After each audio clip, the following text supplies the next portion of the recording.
शक्ति के इस एपिसोड में आप सबका स्वागत है।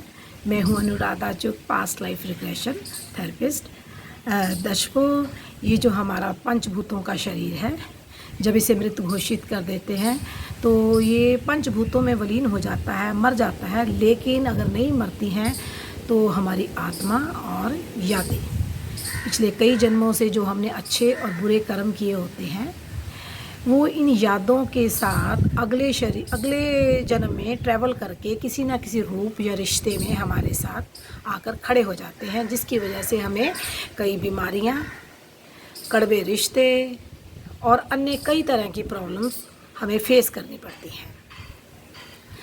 दोस्तों, आज मैं जो आगे पास्ट लाइफ रिग्रेशन की जो रियल स्टोरी सुनाऊं, उससे पहले मैं एक रिक्वेस्ट करती हूँ कि अगर अभी तक आपने मेरे इस चैनल को लाइक नहीं किया तो लाइक करिए और सब्सक्राइब करना मत भूलिएगा। मेरे पास एक बच्ची आई जो 33 साल की यंग लड़की थी। इसके 5 प्रश्न थे। 5 प्रश्नों में से एक प्रश्न स्पिरिचुअल था कि मुझे पूरा विश्वास है कि नीम करोली बाबा जी मेरे किसी न किसी जन्म में गुरु रह चुके हैं। बस मैं ये जानना चाहती हूँ कि वो कौन से जन्म से, कितने जन्मों से मेरा और उनका साथ है, कब से मैंने उनसे दीक्षा ले रखी है। दूसरा प्रश्न था कि मुझे शादी से डर लगता है। मेरी लड़का भी पसंद है, लड़के वाले मानते हैं, मेरे पेरेंट्स मानते हैं, फिर भी जब तिथि फाइनल करने की, पक्का करने की बात आती है तो मैं उससे भागती हूँ कि शादी अभी ना की जाए। तीसरा प्रश्न था कि मुझे सिर में बहुत दर्द रहती है, माइग्रेन की प्रॉब्लम है और वर्टिगो, चक्कर आने की प्रॉब्लम है। क्या ये इसी जन्म से है या कहीं पिछले जन्मों से है। चौथी थी कि मैं कुत्तों को बहुत प्यार करती हूँ। इसने बहुत सारे कुत्तों को, घर में जो स्ट्रे डॉग्स होते हैं उनको भी साफ़ सुथरा करके घर में पालती है। ये प्यार मेरा कहाँ से आया? दोस्तों, जब काउंसलिंग के दौरान इसने मुझे बताया कि ये सिर्फ प्यार ही नहीं करती, उनको साफ़ करके खाना ही नहीं खिलाती, बल्कि इसने उनमें से कुछ फीमेल डॉग्स के नसबंदी के ऑपरेशन भी करा दिए अपनी तरफ से। तो इसने बहुत अच्छा सोचा उनके लिए। पर ये कहीं ना कहीं मेरे लिए एक क्वेश्चन था, क्योंकि जितना मैंने जाना है कि कुदरत के नियमों में हम खलल नहीं डाल सकते। अगर हम कानून जो कुदरत के नियम के ख़िलाफ़ कुछ करते हैं तो वहाँ हमारे कर्म जुड़ जाते हैं। ये एक मेरा प्रश्न बन गया। उसके बाद था कि मैं ना कहीं भी एक जगह टिक के काम नहीं कर सकती। एक जगह काम करती हूँ, या तो मैं बोर हो जाती हूँ या मेरा झगड़ा हो जाता है, छोड़ के मैं दूसरे काम पे चले जाती हूँ। मेरी ग्रोथ नहीं होती। इसका क्या कारण है? इन 5 प्रश्नों को लेकर ये बच्ची मेरे पास आई। सबसे पहले जब ट्रांस में लेके गई तो इसने स्पिरिट गाइड के रूप में गरुड़ जी को देखा, भगवान गरुड़ जी को देखा, जो हाफ पक्षी और हाफ ह्यूमन बॉडी के रूप में थे। उनकी मदद से मैं इनको पहले प्रश्न की तरफ लेकर गई कि नीम करोली बाबा जी का जो प्रश्न था उसका। तो सबसे पहले इसने अपने आप को एक खाली जगह पर पाया जहाँ पर एक टावर है और खूब सारे पक्षी वहाँ पर इसने बोलते हुए सुने।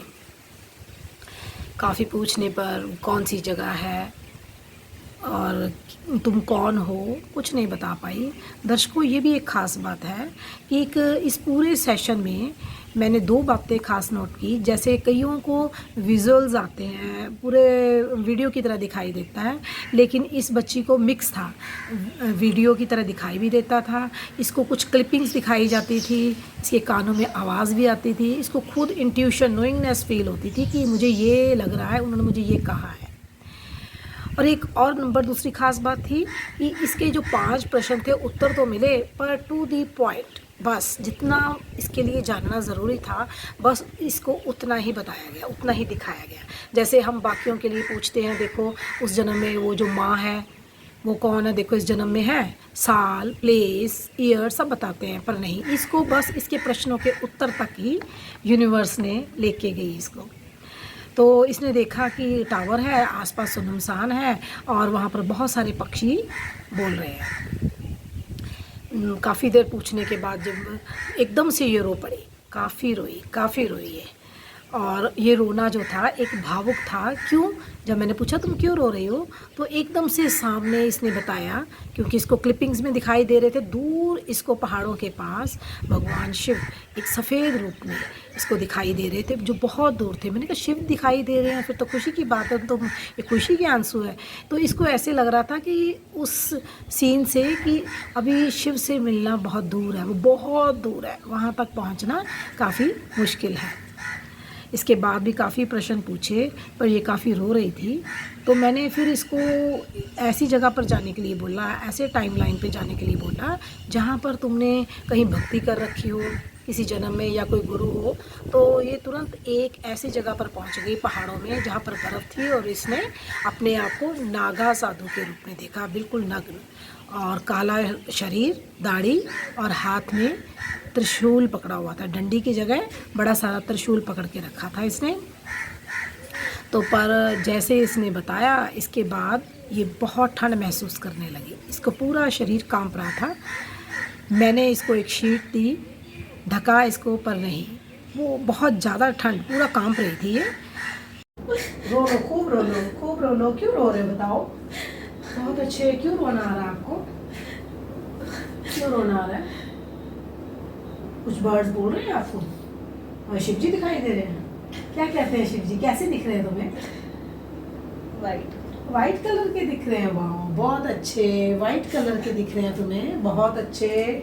उनको प्रणाम करो, प्रणाम करो, और बोलो शिव जी मेरी मदद करो, जो मेरे प्रश्न है, जो मेरी स्पिरिचुअली ग्रोथ के लिए मुझे मदद करो मेरी। बहुत अच्छे, रो लो, जितना रो सकती हो रो लो। बहुत अच्छे, बहुत अच्छे। अच्छा लग रहा है उनको देख के, बहुत अच्छा लग रहा है, बहुत अच्छे। शाबाश शाबाश, बहुत अच्छे, बहुत अच्छे, बहुत अच्छे। वो बिल्कुल सही जगह पे लेके आए तेरे। निकाल दो, निकाल दो, निकाल दो। शिव जी से पूछो, शिव जी। बहुत अच्छे। क्यों रोना आ रहा है? कैसा लग रहा है वहाँ पे? क्यों रोना आ रहा है? अच्छा लग रहा है इसलिए रो रहे हो? कैसी भावना है? मैंने इसको एक कोई गुफा में जाओ आदेश दिया, जहाँ पर तुम साधना करती हो। गुफा में चले गई, वहाँ पर भी इसको ठंड लग रही थी। मैंने बोला देखो आसपास कोई और साधु हैं? कहती नहीं। मैंने कहा देखो तुम धूनी जलाते हो, मतलब काफ़ी कुछ बोला, पर इसकी ठंड नहीं रुकी। और ना ही इसको कोई और साधु दिखाई दिया, ना जगह का पता चला। बस सिर्फ अपने आप को एक शिव की उपासक के रूप में इसने साधु को देखा। और इसने बताया उस गुफा में एक दीवार पर, जो शिव जी के ऊपर यहाँ अर्धचंद्र बना होता है, वो दीवार पर अर्धचंद्र बना हुआ है। काफ़ी देर तक पूछने के बाद फिर मैंने इसको बोला चलो तुम अपने शरीर से बाहर आओ, देखो कितनी उम्र में तुम्हारी मृत्यु हुई, कब तक तुमने तपस्या की। तो इसने यंग साधु के रूप में ही देखा, 30-40 साल के भी मैं। और जब श्वास छोड़े इसने वो समय देखा, तो उसने ना शंभू करके, मतलब हाफ आंखें बंद है और लंबे लंबे 3 सांस लेके अपने प्राण छोड़े, शंभू शंभू शंभू बोल के। और बोलती मैं अपने शरीर से बाहर आ गई हूँ। मैंने पूछा बाहर आ गई हो तो देखो तुम्हारे मन में क्या चल रहा है? दोस्तों उस समय भी इसके मन में शिव को ना पाने का दुख था, मैं शिव को नहीं देख सकी। मैंने पूछा देखो आपका शरीर नीचे पड़ा हुआ है, तो उसने बताया नहीं, वो समाधि की अवस्था में बैठा हुआ बर्फ़ में ढका हुआ मेरा शरीर दिखाई दे रहा है। मैंने आत्मा के रूप में भी इधर उधर इसको घुमाया, देखो कोई और साधु मिले, क्या जगह नहीं बता पाई। तो इसको एकदम से एक साधु दिखाई दिया जो काफ़ी बड़ी उम्र का था, दाढ़ी वाला, पूरे माथे पे चंदन का तिलक लगा रखा था।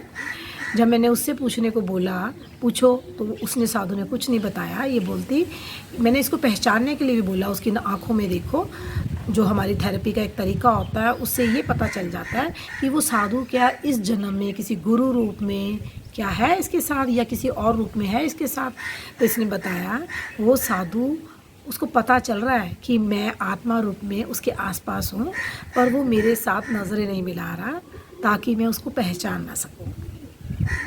दोस्तों इस सारी कहानी से मुझे यहाँ पे जो मुझे पता चला, और उसको भी जो नोइंगनेस आई कि इसने उस जन्म में जो भक्ति कर रखी है वही इसी जन्म तक चल रही है, जिसकी वजह से ये अध्यात्म में है और ये ध्यान भी करती है।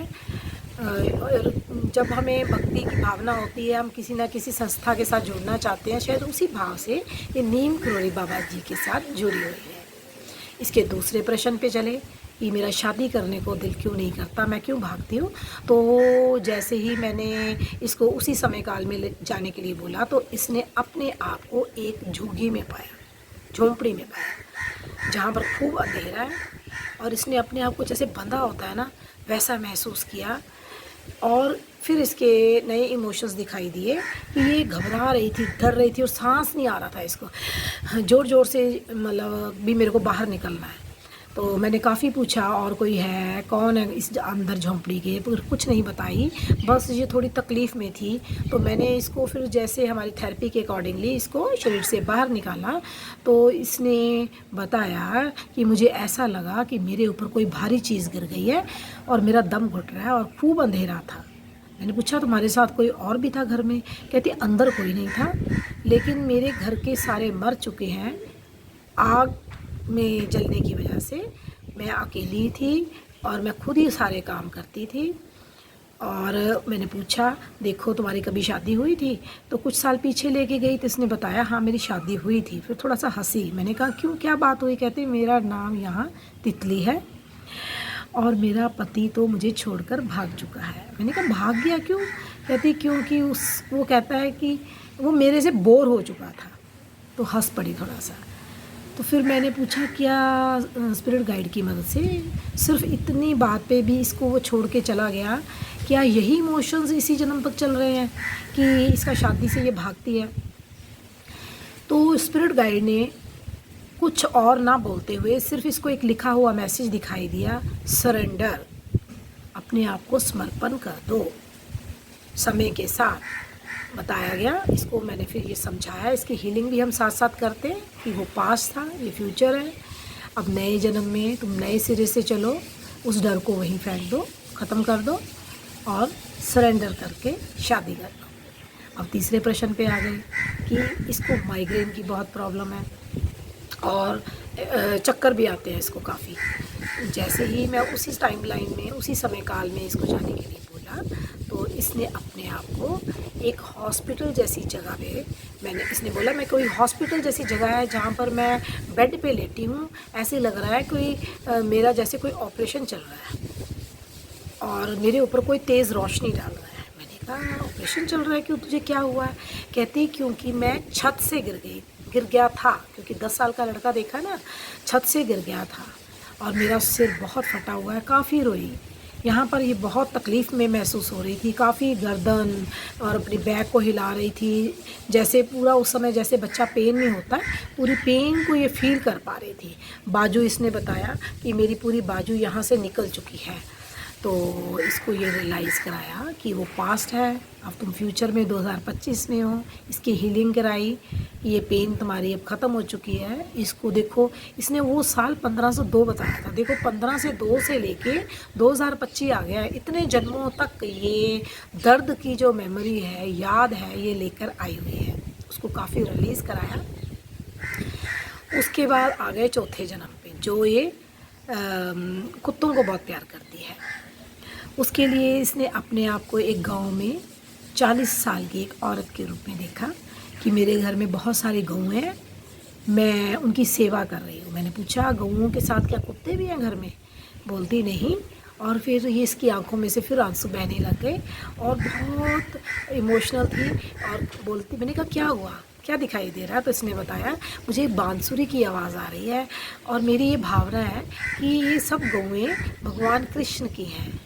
मैंने कहा तुम कृष्ण युग में हो? कहती नहीं, मुझे ऐसी भावना लगती है, मतलब उस जन्म में वो कृष्ण की गौएँ समझ के गौओं की सेवा करती थी।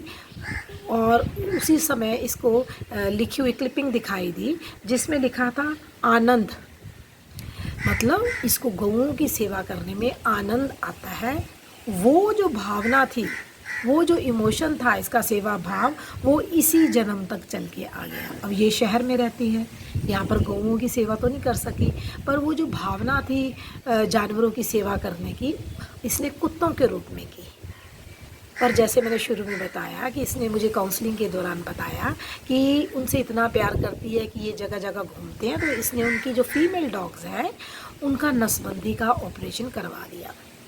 ये बात मुझे सही नहीं लगी, है ना। तो फिर मैंने स्पिरिट गाइड की मदद से पूछा, हमें ये बताइए क्या ये सही था ऑपरेशन कराना या गलत। तो दोस्तों इसको फिर एक क्लिपिंग दिखी जिसमें ट्यूमर दिखाई दिया। उसको ये फील हो रहा था कि ये जो ऑपरेशन कराना गलत है, इस कर्म की वजह से तुम्हें ट्यूमर हो सकता है। ये बाकी उन लोगों के लिए भी मैसेज है जो कुदरत के नियमों के साथ छेड़छाड़ करते हैं। हमें जानवरों की सेवा करनी चाहिए, खाना डालना चाहिए, उनका ध्यान रखना चाहिए, पर जो कुदरत के नियमों के खिलाफ नहीं चलना चाहिए, हमारे कर्म जुड़ जाते हैं। अगला प्रश्न आ गया 5वां लास्ट प्रश्न कि मैं आंटी एक जगह टिक के काम क्यों नहीं करती। जैसे मैं उस समय काल में लेके गई तो इसने अपने आप को एक पक्षी के रूप में देखा जिसका नाम इसने मुझे उसी समय तुरंत बता दिए, एल्बोटोस। शायद थोड़ा सा टफ नाम है, मेरे से ना प्रोनाउंस हो। मैंने गूगल में सर्च किया, बहुत बड़ा ये पक्षी है जिसकी ग्रे कलर की एक चोंच है। इसने अपने आप को उस रूप में देखा उड़ते हुए और कहती है कि मैं आज़ाद रहना चाहती हूँ, मैं बंद के नहीं रह सकती, मैं एक जगह टिक के नहीं रह सकती, मैं अपनी मर्ज़ी से आज़ाद घूमती हूँ। मैंने पूछा ये तो तुम्हारा पक्षी का स्वरूप है, पर अब तो तुम 2025 में इंसान के रूप में हो, तो अब तो तुम्हें आजकल के ज़माने में लड़का हो लड़की हो सबको काम करना पड़ता है, अपने ऑफिस में काम करने के लिए टिक के बैठना भी पड़ता है।